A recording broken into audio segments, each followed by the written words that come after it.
Hello, today I will be looking at the economic situation in Egypt as well as the economic status and the roles of, of it in people's lives in Cairo and specifically in the book Mila Kali written by Mr. Mahfouz.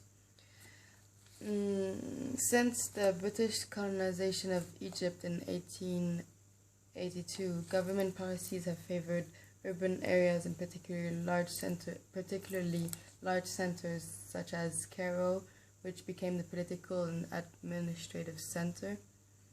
Independence was granted by Great Britain on February 28, 1922, with certain important exceptions, including the control of Egyptian foreign affairs and defense, as well as the Suez Canal and the Sudan.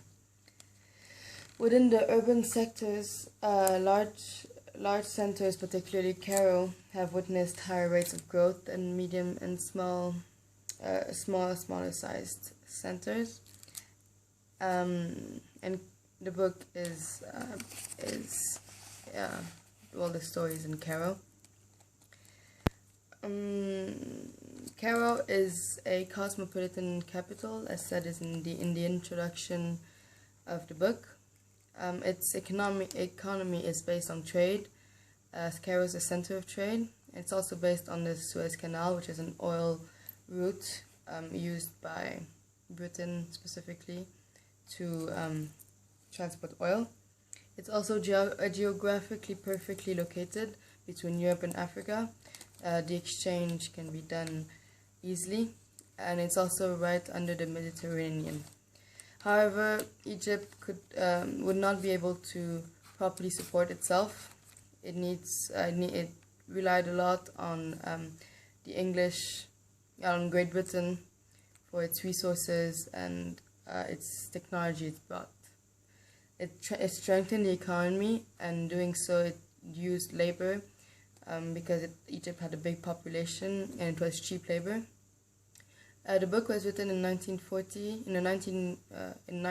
actually, or it was published in 1940, which means that during the writing of this book, Mahfouz was influenced by the British and the British influence, as well as the Second World War, and modernization, which led to new ambitions for the people. They had new jobs.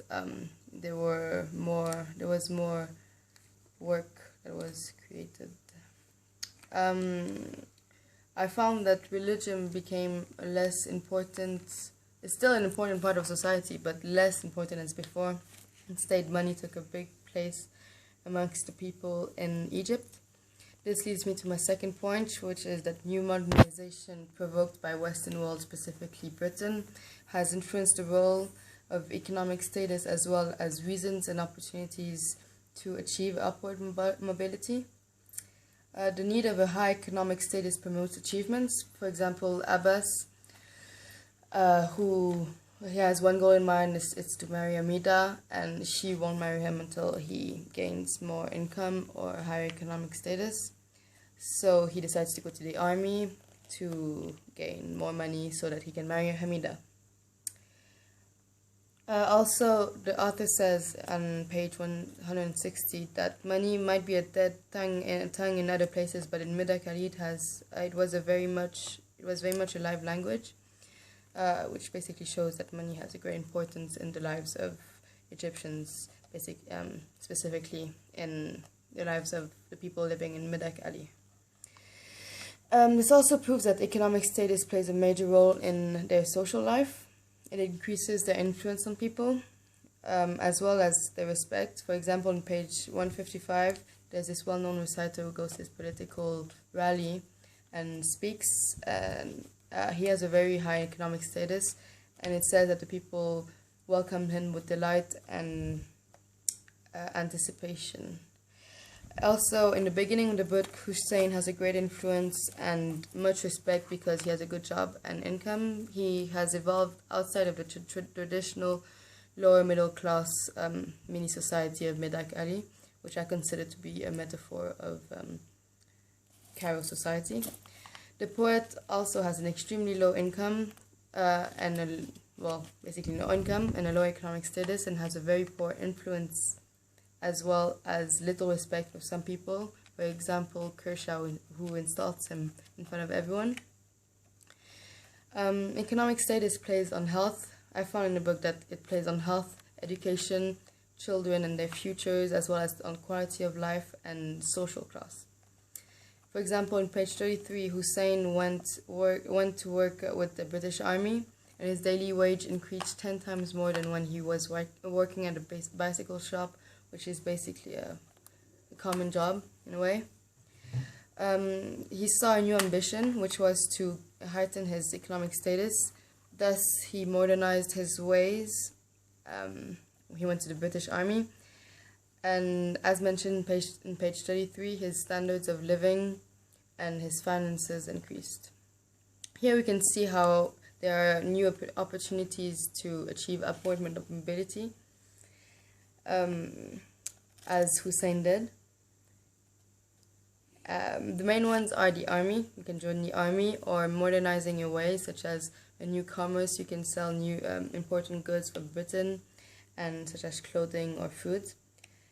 You can also adapt to the new world, which is the Western world, and basically let go of more traditional ways and common jobs, and go in a new area that has a direct link with the country's economy. Indeed, economic status increases with modernization in general. For example, Sheikh Darwish on page 12, we see that he used to be an English teacher, a very well-respected teacher in the education area that was controlled by the Religious Foundation. But when the Religious Foundation merged with the Ministry of Education, Sheikh Darwish kind of lost credibility and respect, because his qualifications were too low, and he wouldn't adapt to the newer, more modernized curriculum and ways of teaching, so he lost his job. Which leads me to my third and final point, that traditionality is not tradition is not easily forgotten in such cultures, which leads to a greater care for the poorer class in general. For example, the poet is maybe not the most respected man in the book. However, some people, such as Mr. Bushi, which I know is not a good character, but still, he does not forget that a good citizen in Egypt does not forget his fellow brothers, which is why he buys him a cup of coffee and invites him warmly in the coffee shop. Also, the Sheikh Darwish, which is also blessed with great luck. He has neither money or job, and as said in page 12, and yet he never needs anything, or he's never thirsty or hungry, and always has new clothes. However, the more unlucky people do not have the same fortune. For example, we see that the beggars come and see Zaita to get crippled, so they get more money in the streets. However, they're still tied down to Zaita, because they need to give him some of the money they earn. This shows that the poor class are tangled in a vicious circle to try and get out of the slums of poverty, but end up being used and forced in labor. After all, in all modernized societies, there is a lower class, middle class, and upper class, and your level of class is based on your economic status. And it's known that the upper class sucks all possible money from middle and lower class. In other words, the 1% crushes the majority, which is greatly shown in the book, a concept inspired by Western modern society, like Great Britain.